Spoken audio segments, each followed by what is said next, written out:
Today I'm speaking with Bryan Pearson, who is an internationally recognized expert, author, and speaker on customer loyalty and marketing. As former president and CEO of LoyaltyOne, Bryan is a pioneer in loyalty strategies and measured marketing. Bryan and I talk about how we can use science to bust long-standing corporate myths and how we can shift business leaders to take a scientific approach to decision making.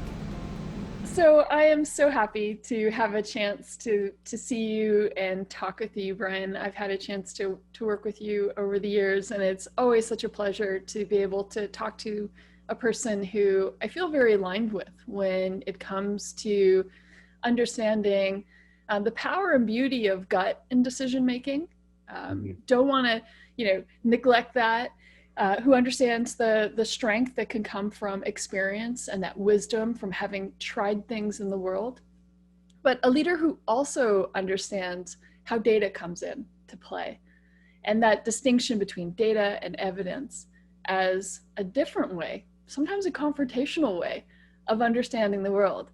Sometimes that data and evidence might fly in the face of what our gut is telling us, and yet believes very much in that discipline of evaluating each of these inputs accordingly and seeing where that quality of evidence comes in across these different inputs.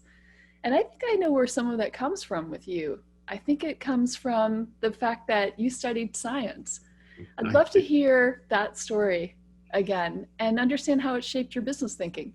Yeah, it's funny. Thank you for the very kind words and introduction.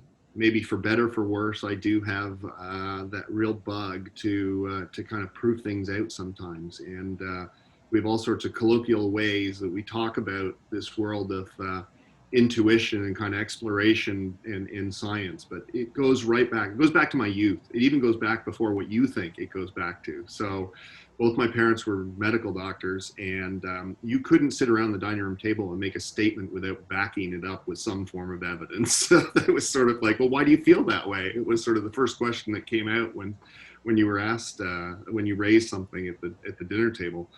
But I did do my undergraduate degree in sciences and then went on to do an MBA.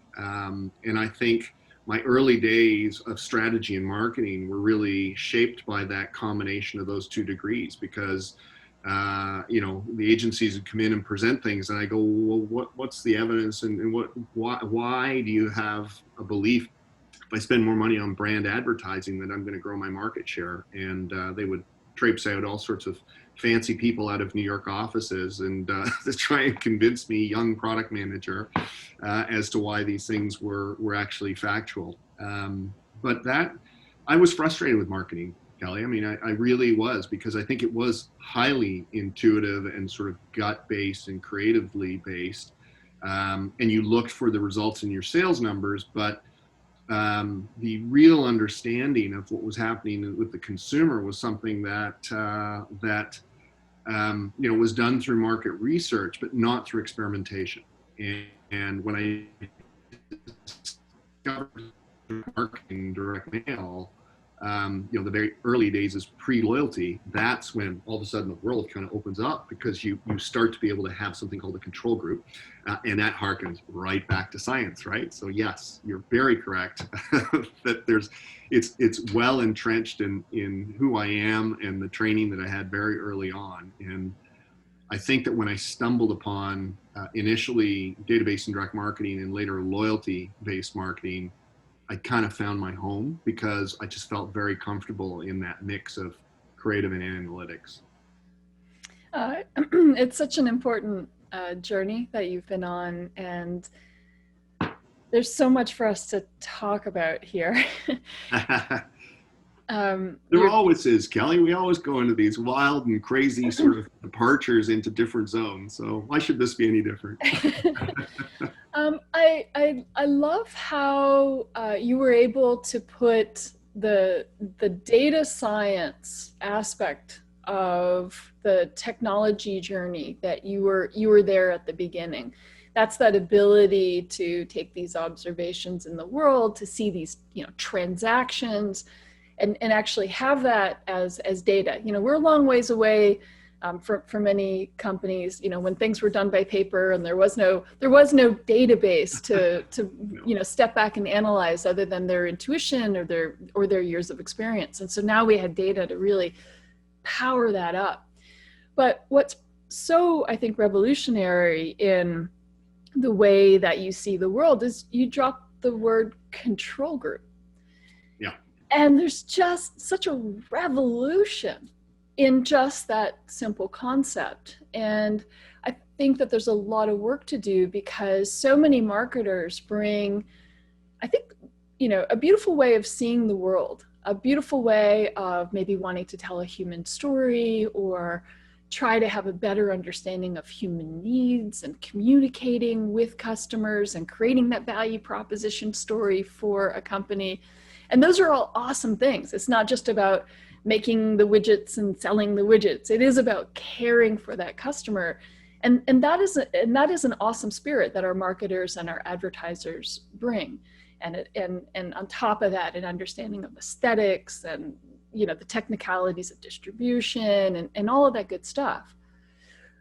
But that scientific language that you developed as a child, the understanding of what a control group is, and then you said hypothesis.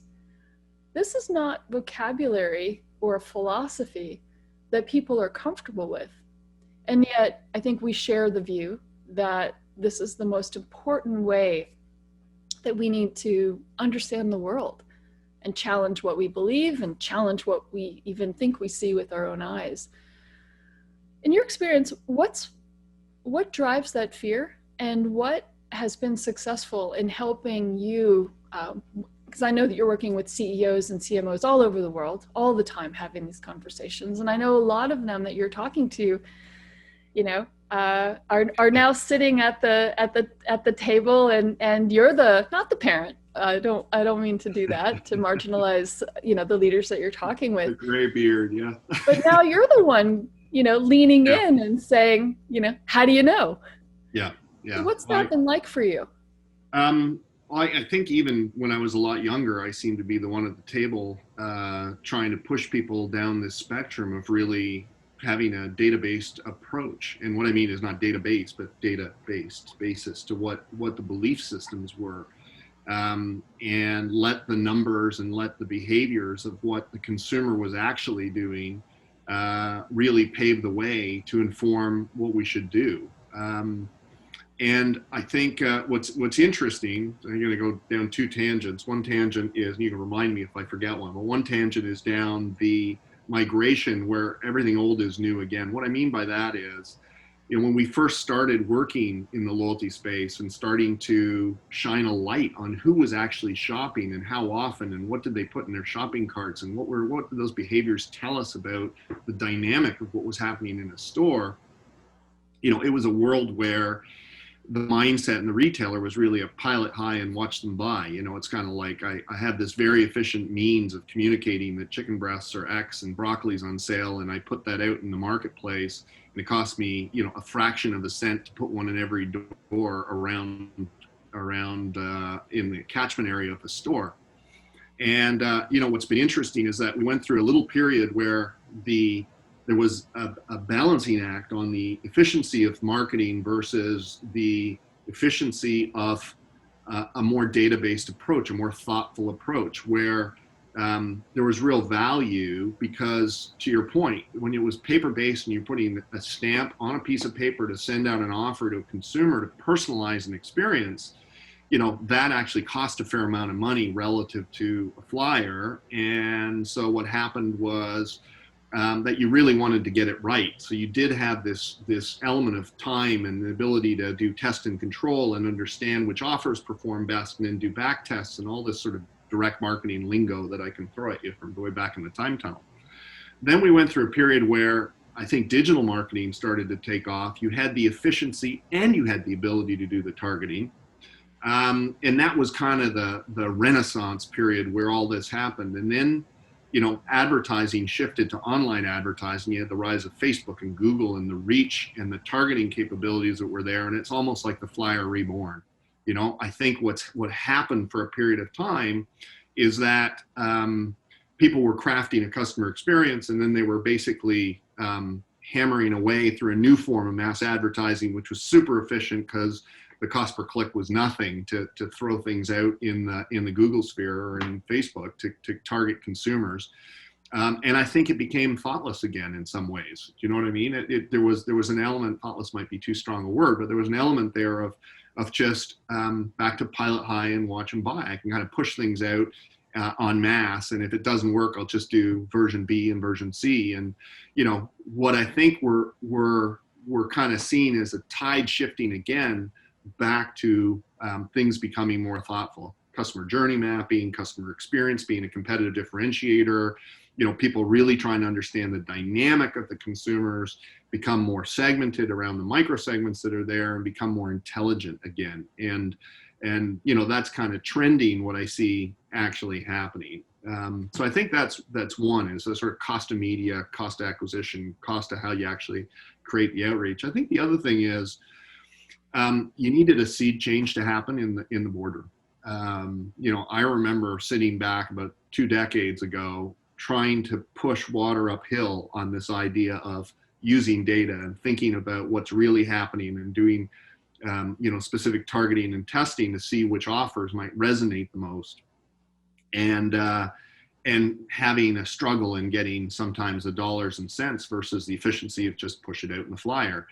And I think the interesting piece is, I remember reflecting, and the words came out of my mouth, which said, we just may need a generational change to happen in the C-suite, and then we're going to have a much easier time of pushing this through. And frankly, between alumni of the Air Miles Reward Program in Canada anyways, who have now populated many of the largest corporations and loyalty programs across the country, and a little bit of the seed changes, they've sort of moved into more senior roles in all these organizations.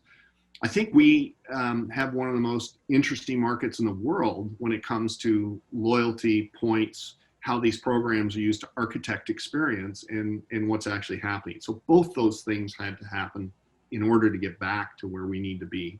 COVID's just an enhancer at this point, in my view. So, yeah, it's interesting. I think the convergence of those two threads to where we're sitting as a behavioral economics consulting practice. Those two threads really align very well to, I think, some of the challenges that we see. First of all, the latter point that you were making around that generational change, which is basically having people who grew up with digital and had expectations about digital playing a role in business and being comfortable with technology, not only as a channel for customers, but as a channel for business strategy through that data, is definitely something that we are dependent on as well. Mm-hmm. People who have that data science expectation.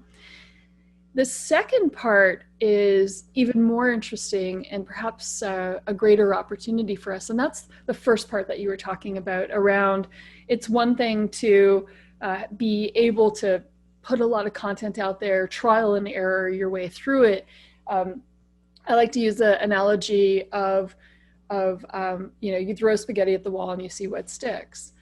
But what you talked about was, now we need to start to become more thoughtful about that. And so I use this analogy of where behavioral science and psychology, cognitive neuroscience, all of these things actually help companies not just have that machine that throws a lot of spaghetti in a really efficient way, but we actually, if you really think about what this problem is, so let's deconstruct this. Let's say we want pasta to stick to the wall like wallpaper. Now we can start to operationalize this. Well, we actually know a lot about pasta. If we think about a vermicelli noodle or angel hair versus a spaghetti versus a ziti versus maybe a fettuccine noodle, we're actually going to be able to talk about the science of different surfaces. We can talk about how much starch should be in there to increase the level of stickiness. We can talk about the science of how fast and at what angle it should be thrown at. So behavioral science is loading that machine with the kinds of pasta that we already know at the right speed and at the right angle, so we can get that wall wallpapered a lot faster. So that's that thoughtfulness that comes from behavioral science. So we see that there's this data engine And now we want to feed all of this wonderful and rich science of human behavior into that process. Yeah, it's okay. I'm thinking about pasta against the wall in all new worlds. Thank you for that. Um, I think that yeah, I mean, there is an element, what you actually described at the beginning, which was sort of an intuitive approach, if you want, to pushing these things through and these ideas through, is what we called response modeling. We had a fancy name for it, right? So in other words, you kind of threw it at, you put an offer out there, and then you saw who actually took up that offer, and then you went in and analyzed who took it up to decide whether there were any critical insights that were there. And then you said, if there's a profitable pool of people, then I'll find more like that. You know, that was response modeling. That was one way to go at it.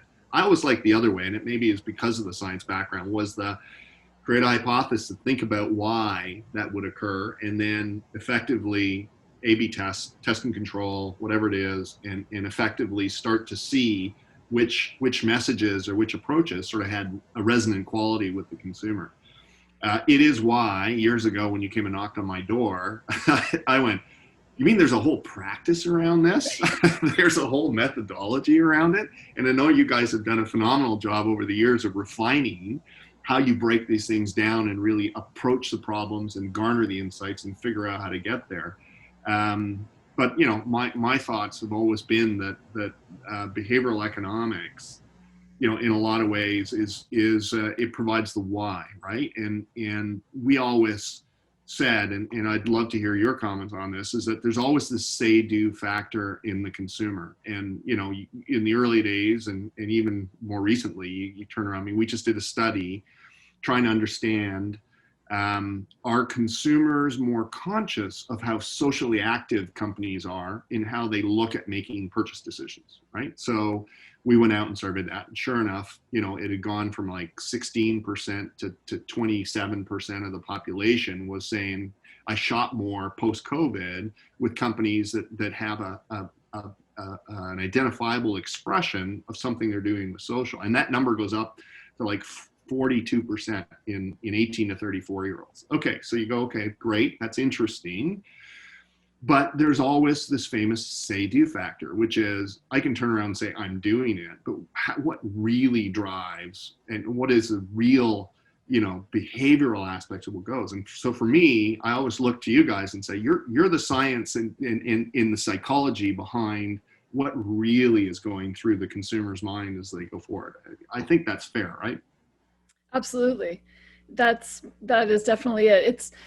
And that's one of the things that's made traditional market research so difficult, is because we want to talk to the consumer. Like, obviously there's elements of that make sense, but the part that's so difficult about that approach is that consumers, for instance, can't unlock that say-do gap very easily, or understand what the barriers are or be able to articulate them in a way that can help that marketer maybe overcome that say-do gap.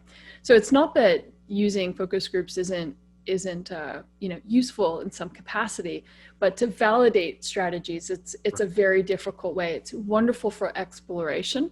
Mm-hmm. It's wonderful to kind of start to see some reactions, but it's not an empirical method to rely on. I think that the research question that you guys asked is absolutely fascinating and such an important one. Not just because companies are trying to, capitalize on the latest movement. I mean, in fact, you answered that in a way, which is like, it's actually not driving that much of the purchase decision yet.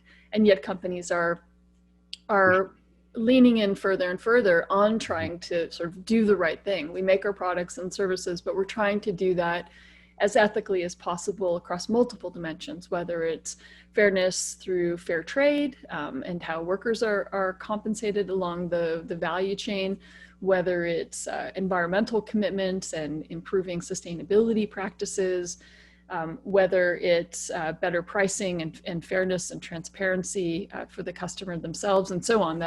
That model of a better form of business, companies are doing that independently of that customer take up.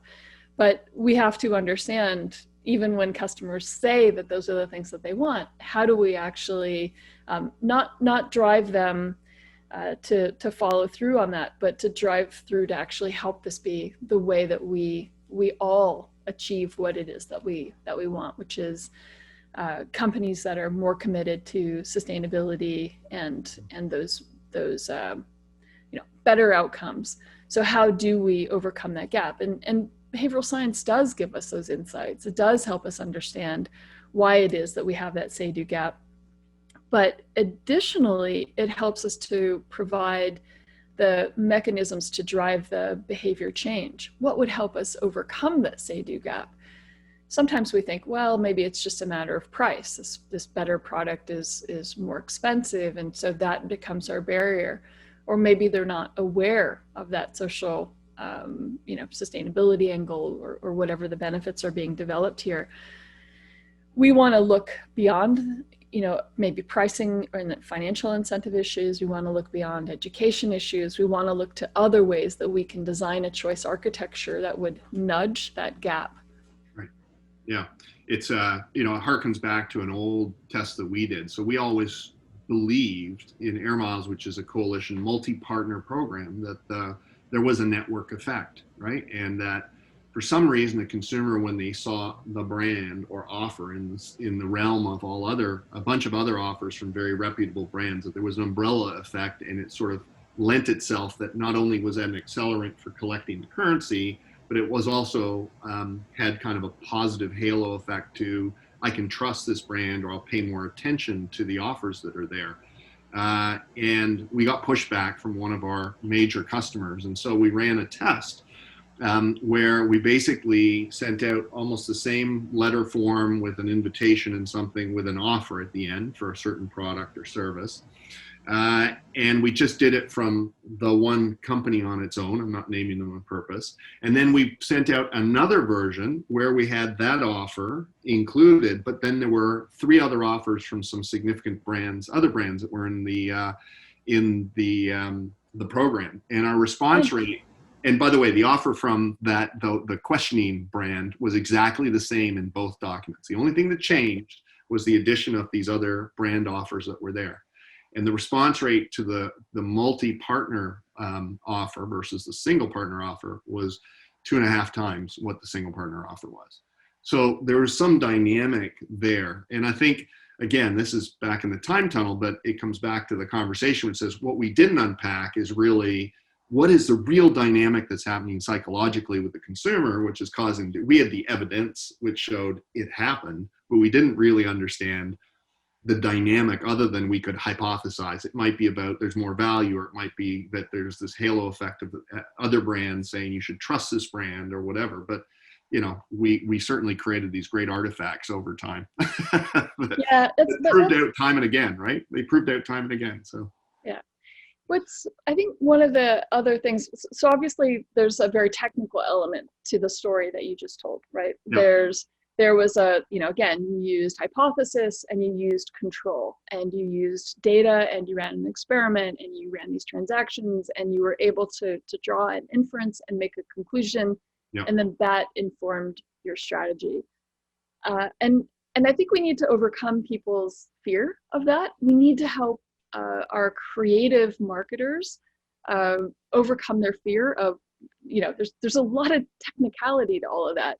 There's the data side of it.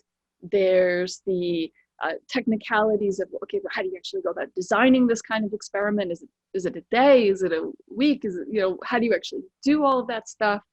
But I think the thing that's the most important element of the story that you told is curiosity. And you don't necessarily need a science degree and 2 medical doctors as parents to have those deeper questions about what's really happening here with this customer experience, and turning that into like, hey, is there a halo effect going on here? I'd love to understand curiosity from your point of view, and how do you help encourage people think about that a little bit more systematically rather than just let those kind of neat little questions float away. But how do you grab a hold of those and make more out of them organizationally?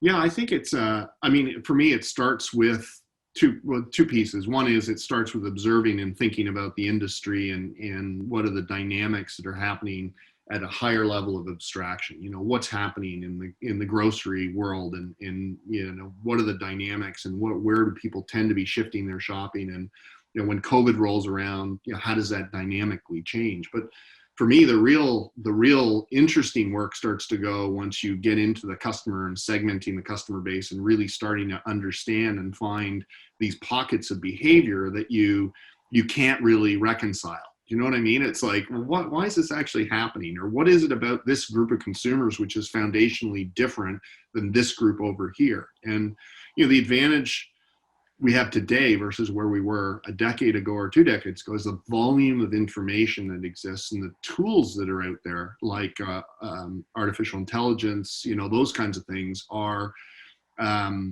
much more able to kind of pinpoint and pull these sorts of curious, sometimes spurless findings out of the system, and then you sort of have to start asking the questions. And I think it usually starts with solving a problem, but you do have to do the little wonder a bit and get lost in the data for a period of time, and not try and force fit everything into very standard buckets as you're rolling through. So I would say we had standard methodologies around how we did segmentation, et cetera, but we were always, trained for and looking for those pockets of things which didn't make any sense. Again, old story, back in the time tunnel, we were trying to understand trade areas for different, we did a lot of trade area work about halfway through my tenure.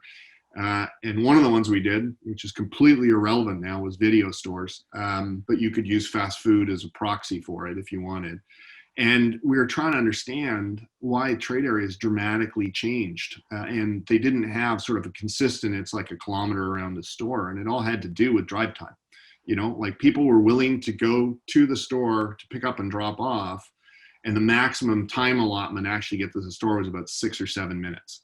And so if I lived in a standard neighborhood, you could look and it was pretty circular around where the store was. But if I was actually had access to a major artery or highway, the distance, you had these dog bone, we used to call them trade maps, where the store might be just off the highway, but the actual access and the consumers were kind of a little bubble around it. And then it went down the highway, and then there was another little bubble at the ends, so they looked like the quintessential cartoon dog bone, right?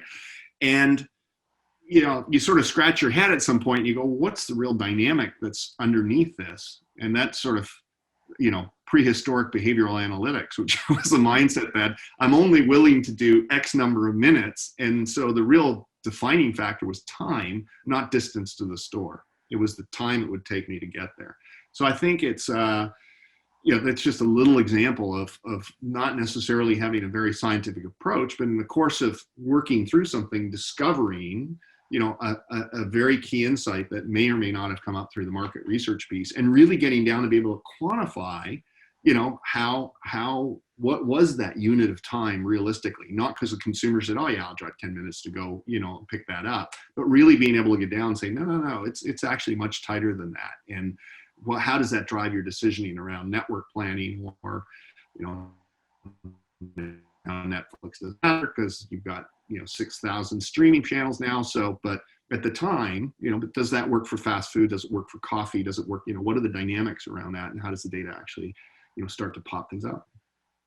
Yeah, that's absolutely fascinating. And then it even starts to change how you advertise, how you promote, how you position. Because if time is an implicit factor in how people are making the decision, you can really make sure that you are speaking to that and help to reach the folks who might not otherwise realize the position and the relationship between the consumer and this location. Yeah, I mean, I am still amazed, and I'm sure you discover this in the work you do for clients as well, is how many corporate myths are just held on forever, and nobody's ever scratched the surface of them to say, are these real or not? Is this just mythology, or is this actually rooted in some true behavioral system that exists in how my consumer interacts with the category or with my brand, or whatever the dynamic is that's there. And there was a time where I thought it was when all the new age companies had all these like data guru and whatever, and I was going to have mine be Mythbuster, just like the television program, right? Because there you go.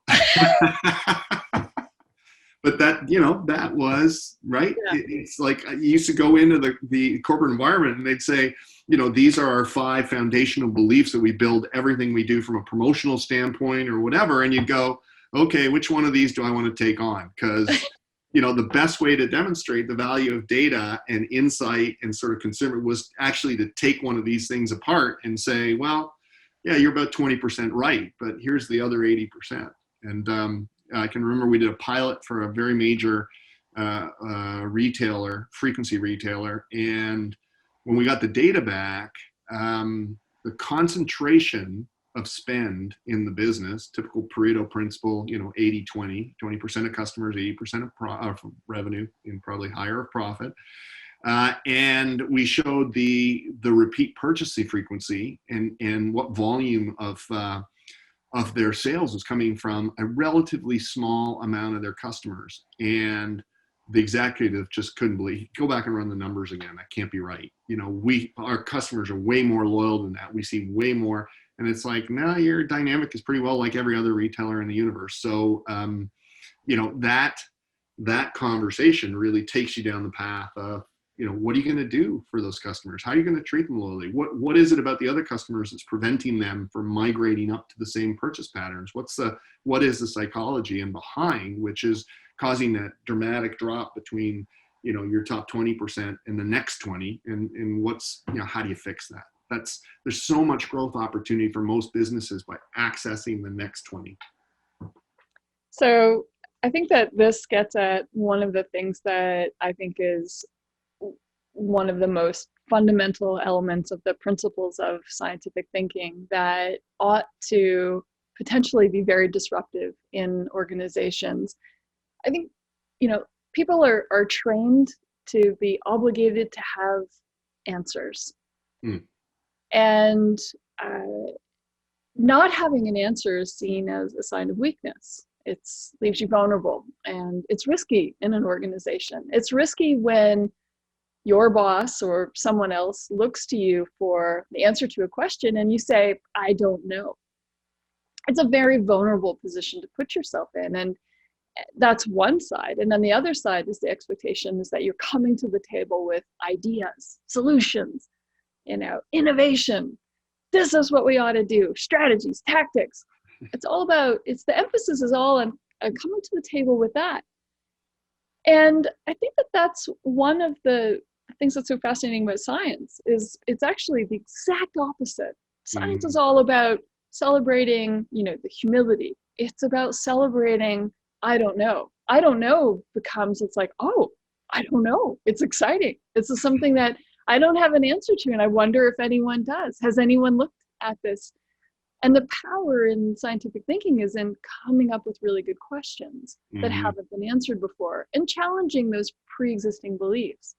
And I think if we're able to inculcate this culture in the boardroom, starting there, we'll be able to unlock that curiosity, celebrate risk-taking, help people, democratize that innovation process inside the organization. So we don't lean on the people who have what appear to be robust solutions and great ideas all the time, but instead let's put the focus on people that are asking really good questions, like you, that said, well, how do we know which of these, let's dig a little deeper on these, foundational, as you call them, foundational beliefs. They weren't facts; they were foundational beliefs. Beliefs, yes. So this is this power of scientific thinking that we ought to bring in. And I think fundamentally it'll be very disruptive. I think that if we celebrate people who ask more questions, then in fact come to the table with solutions, that we'll actually get a very different kind of outcome in our organizations. I think it'll lead to diversity and inclusion mandates being represented.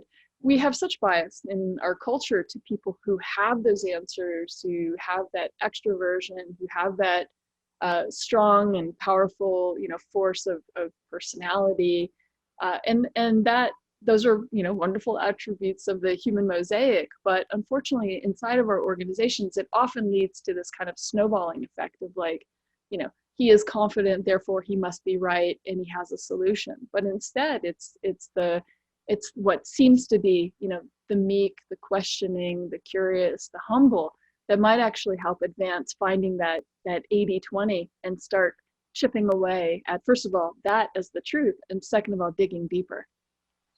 I love that. I think, it's funny. You use the word curiosity, and one of the things that I always had as a hiring must for folks when they got to my desk was, do they demonstrate intellectual curiosity?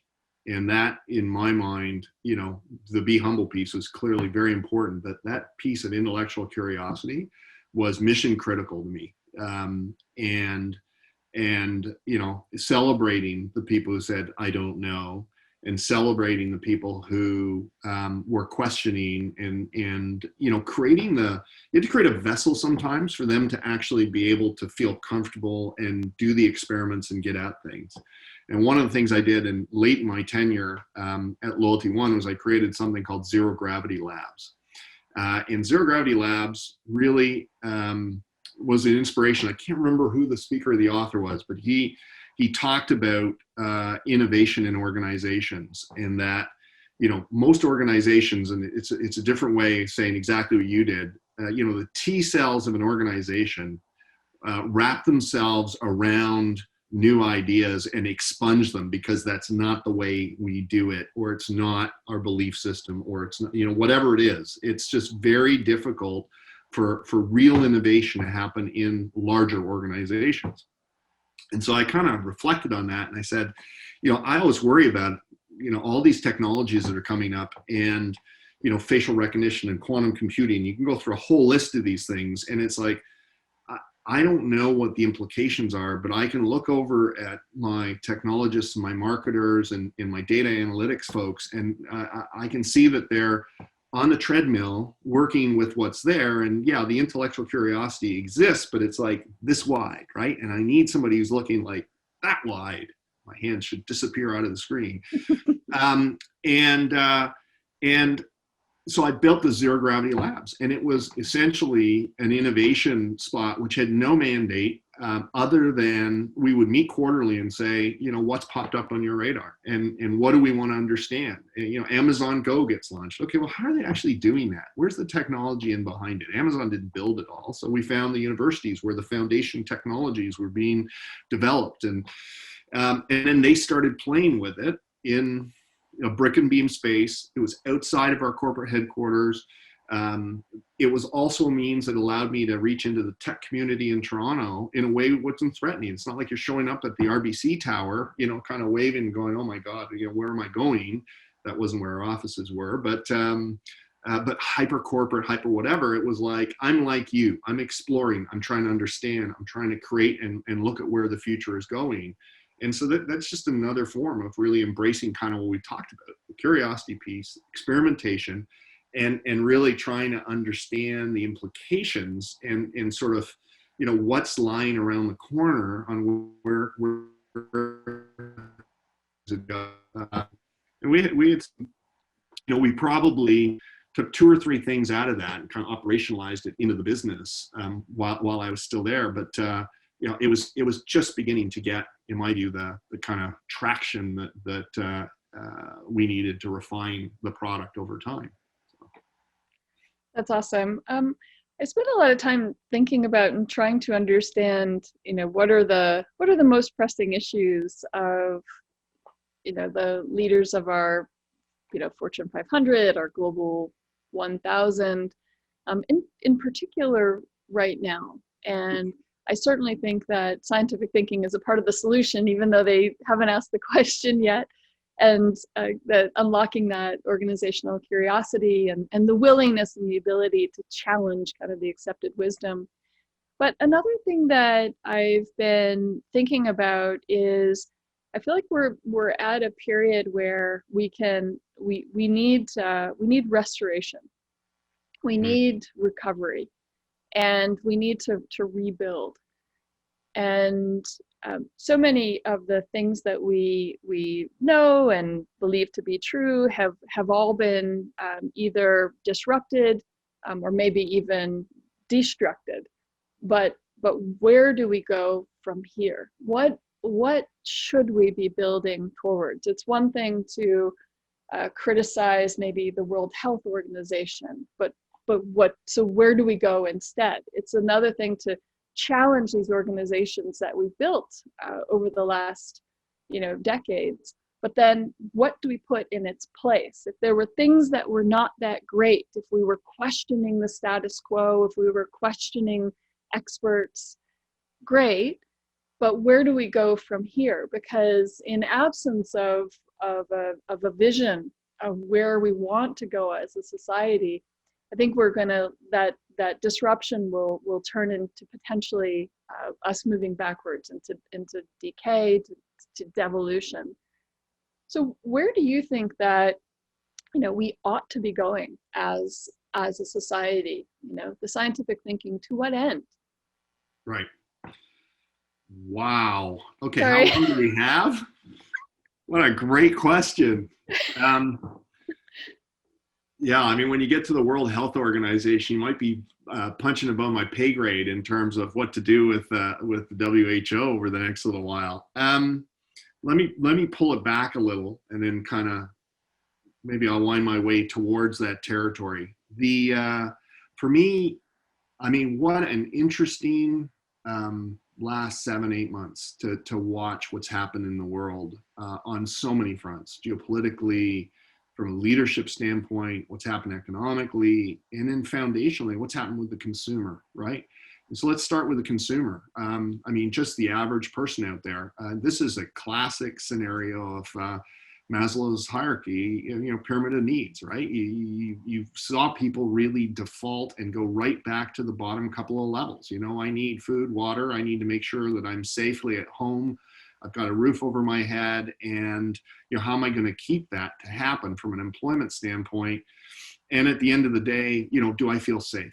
And I think when you look at the dynamics of what's been going on around that organizationally, I think a lot of senior leaders are struggling with figuring out this balance between my employee safety versus what I have to do for the consumer, how I need to completely reinvent or take advantage of the technologies that exist.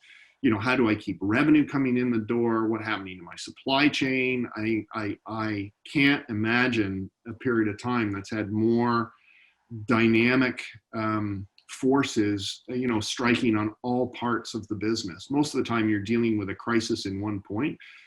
In this instance, I mean, it's come from all over the place. And if you're fortunate enough to be in like the golf industry, patio heaters, wood, plants, garden plants, that was good too.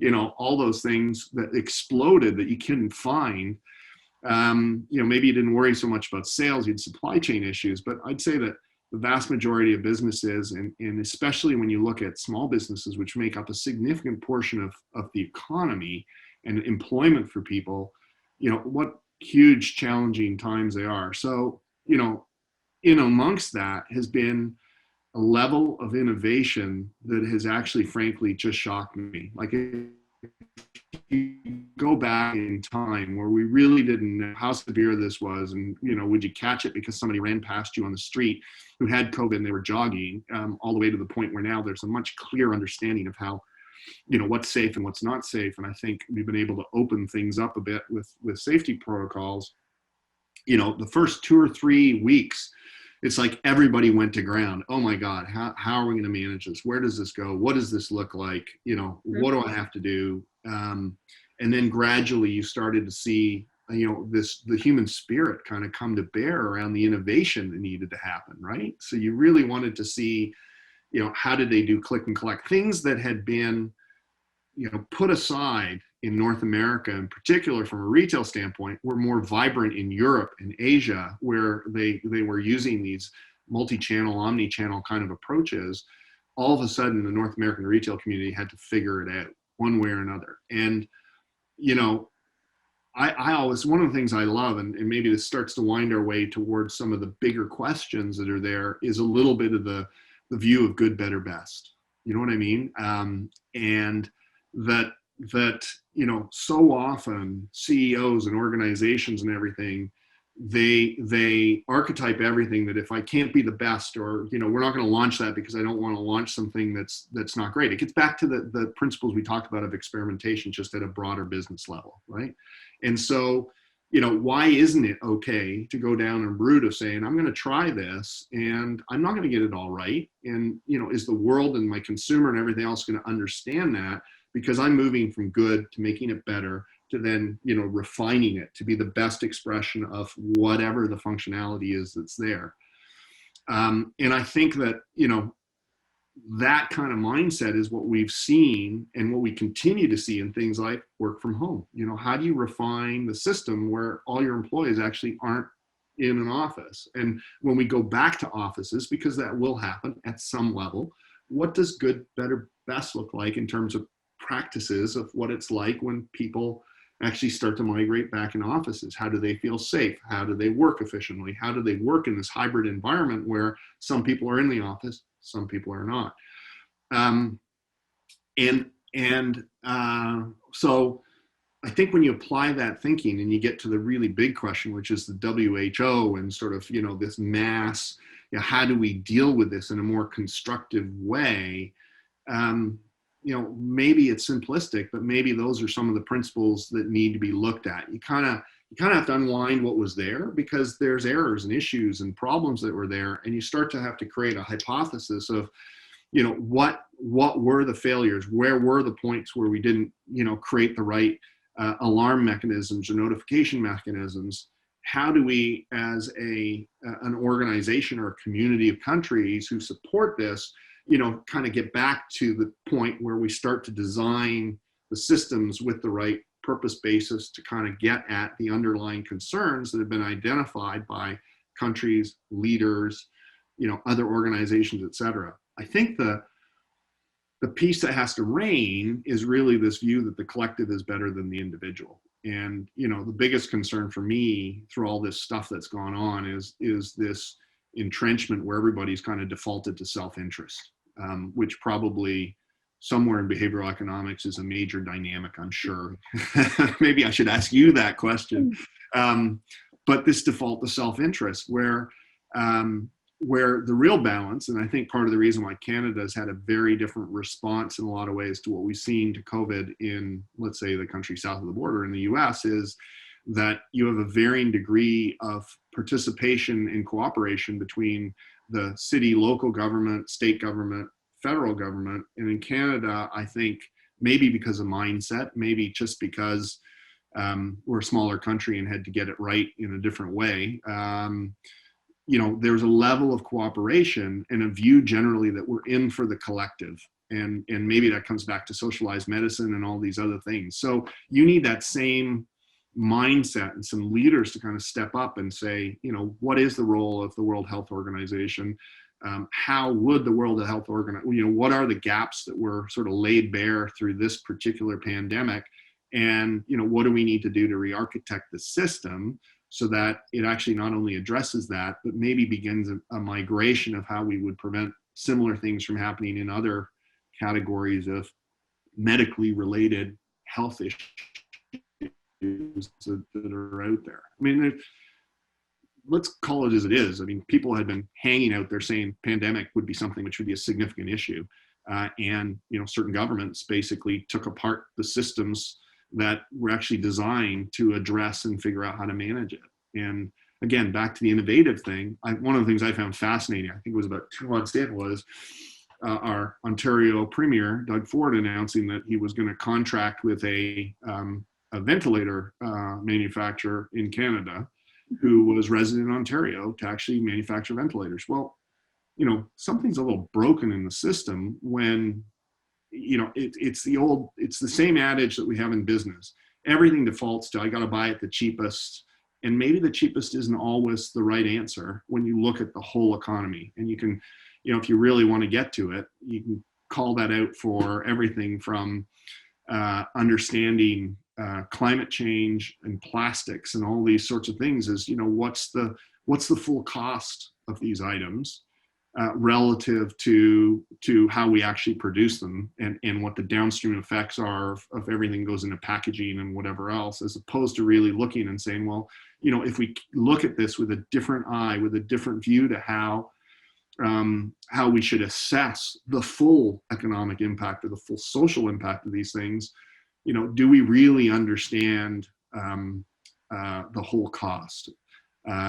Or are we in a place where we're effectively, making wrong decisions because we haven't actually gathered the full data load that we need to gather, the full 360-degree view of what these things are, or what's happening with them. So, yeah, what a wonderful answer. You touched on just so many interesting threads, and I won't do justice to this, but I'd like to just replay some of the elements of what I heard.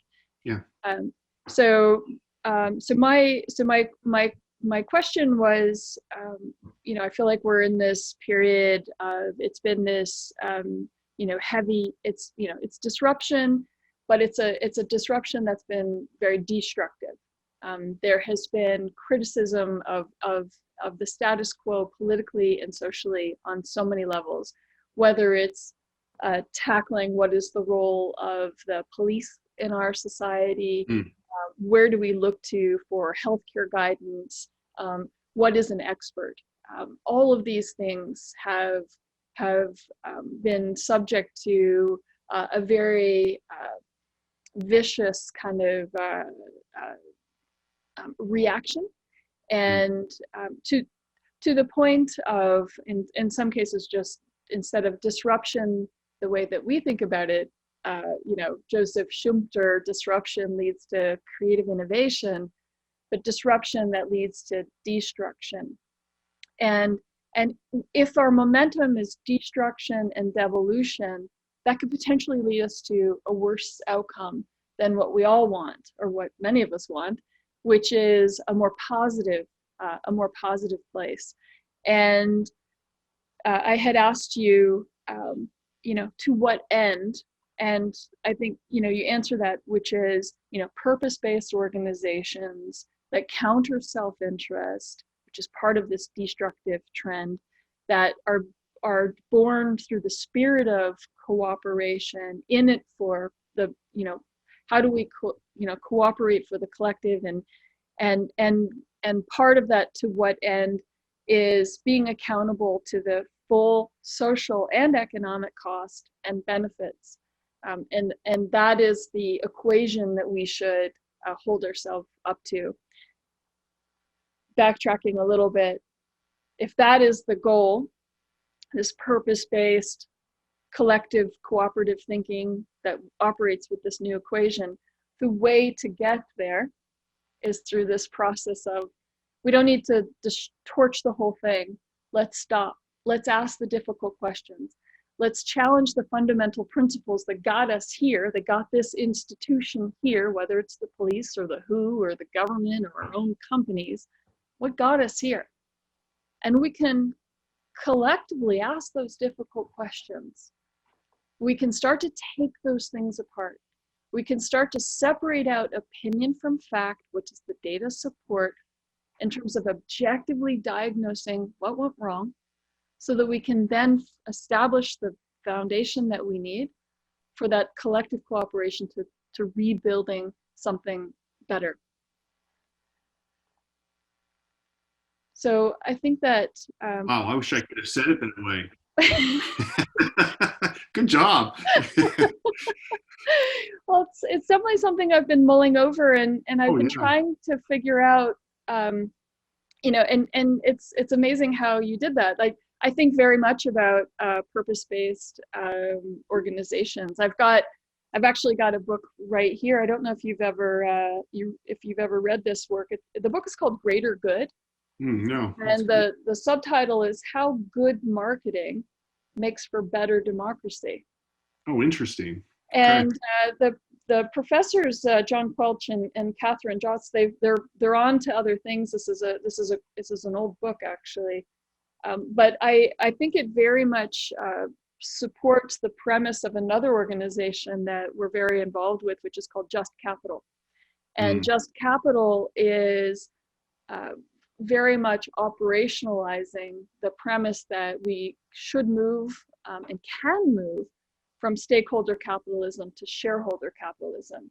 And shareholder capitalism tempers the reins of that financial self-interest and makes organizations accountable for balancing those the social, the environmental, the economic interests that you outlined. Right. So what you talked about resonates very much. We can use scientific thinking to achieve this positive, just capitalism for the collective good.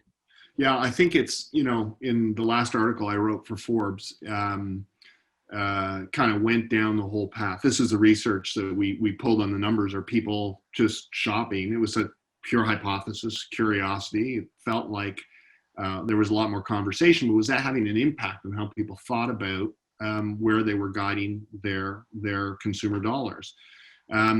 And I think to build on your point, one of the last points I made in the article was effectively, when you've got organizations like BlackRock that have trillions of dollars of assets under management that are adopting kind of the ESG framework and as a means to think about where money should go. If you're in the retail community and you're out there and you're not paying attention to these things, are we going to see a movement more in the private equity and in these kind of investment conglomerates that they're going to look at this and start to say, not because I have a green fund or an ethical fund, but because it's foundationally how every dollar gets invested is I'm not putting money into organizations. I'm not going to take something out of bankruptcy that doesn't have or express the right ethos around these kinds of major social environmental issues that are out there. And I think, it's started, and you're hearing some of the real, high level individuals who show up at Davos and push things around, starting to really embrace this overall. And I think you're also starting to see this echo its way back through the consumer experience. I was reading today, and I'm trying to remember who the retailer was. It might have been in the UK, where they're basically on their private label, they're putting it up and they're saying, this is what I'm selling it to you for, but this is the total cost of the product, really. And it's like, $2.99 versus like $5. And it's material, right? And so, am I going to force the consumer to pay the full freight? And that's really looking at the whole cost of the product through the entire lifespan of what is there. And, that's the kind of education. So, you and I come with a certain dynamic, which is, let me understand the real facts. Let's peel back the layers of the onion to really get at what the underlying dynamic is of what's going on here, what's true, what's not true, what we need to understand, and then start to craft a plan. The problem that we have largely is that people, they kind of shoot first and ask questions later. And, it's yes, there's systemic issues in the police force. Is it universal? No. Does that mean we should be in a place where you defund it? Well, what does defund mean? And I think the issues with, with social media is that you get this amplification of these ideas and sort of these very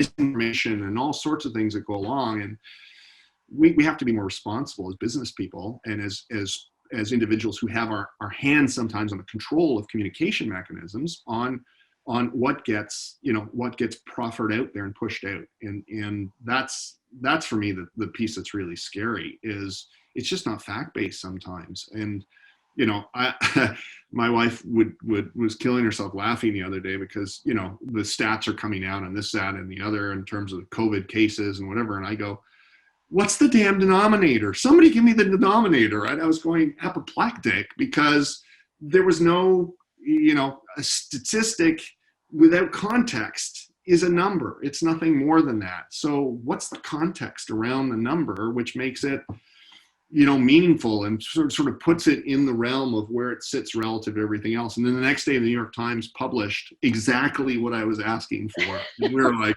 whoa, like, I don't know. I know my phone's listening to me all the time and feeding me stuff, but this is really creepy because it got to the Times. So I really see, there's a dynamic which there's so many forces for good that while I worry about the forces that lead us down a path to destruction in terms of what's there, I just think the human condition at some point will prevail. And, an evidence-based approach, I hope, with experimentation and with education will lead to the right questions, not only being asked and answered, but also the dynamic which actually takes us down a path which is much more responsible over time. Absolutely. I think we have just so much opportunity to resonate off of one another. So I think that this alignment on the ESG goals and then the path to get there, using scientific thinking, both the numeracy issues that you raised, the understanding and leveraging of data science, and the role that the science of behavior change can play in helping us get to this outcome. I think it does forebode good things to come from this period of disruption.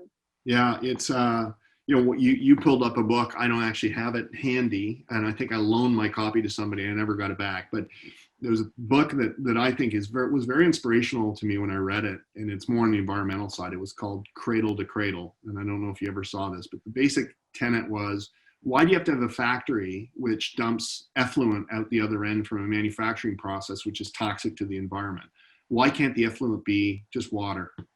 And so part of it is in chasing the almighty dollar and the maximum profitability, you end up cutting corners on things that if you thought about environment by design, like privacy by design, like all these things, which if you actually step back and think about and ask the big question, well, why can't I manufacture something and make sure that everything that's toxic or whatever on the way through finds another application in a way that what comes out the far end is water, and nothing more toxic than water. And if I actually think about it on that basis, would I design something completely differently, and how would that be revolutionary? And, it's got some great case studies in the book. I don't know how old it is, it might be 12 years old. And it was printed on Mylar, not on paper. So you could actually read it underwater, make notes in it, whatever you want. It's, probably not the cheapest manufacturing process to actually publish a book, but it was the principle of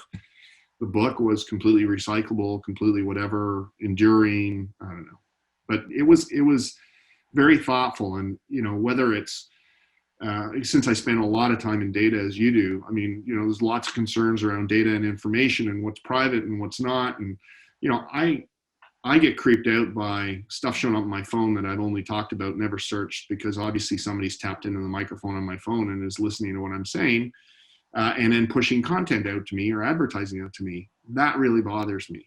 But consensual, a relationship with a brand that I care about, where I'm willing to share information, and in turn they're using that information for good, to create a better experience, to refine the customer journey, to bring new services to light, all the rest of that. For me, that's I think most consumers would turn around and say, I'm really good with that. And so, I remember, I think it was, what was the old privacy minister in Ontario, Anne Cavoukian, when she used to talk about privacy by design, she wrote a book on that. I was a strong believer in that approach. It's, you don't have to go out and basically accumulate every piece of information you can on people, and then hold on to it forever. You need to be thoughtful around what you need to collect in order to answer the types of questions we have. And in answering the questions, really have that sort of, again, positive intent that what you're trying to do is actually enhance, not just make more money, but actually enhance the quality of the journey and the experience for a consumer, so you build their long-term loyalty, and therefore, you're enduring sales over time. And, that was the path that I was on for many, many years. It's a path I continue to be on, with some interesting small companies that I'm working with now, and you know, I just think we're living in such interesting times. Well, with that, I know that we have to wrap up. I very much look forward to the next time we can continue our conversation, but I thank you so much for your time today. And it's just so fantastic to hear your point of view and the wisdom that you've accumulated. And I'm excited by your optimism and the fact that we need, you know, more leaders who have scientific thinking. And I hope that I think that the way that you speak about science makes it incredibly accessible. And this is what we need more of. And I'm so happy to have heard your voice tell these stories, and you know, from your journey from the beginning to the kinds of things that you're continuing to think about. So we need more scientific leaders. So thank you so much for your time.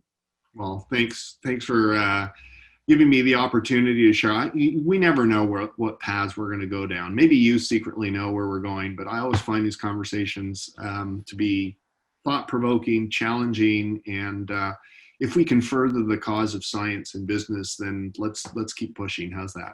That's awesome. Thanks a lot, Kelly. Yeah, that's awesome. Thanks so much.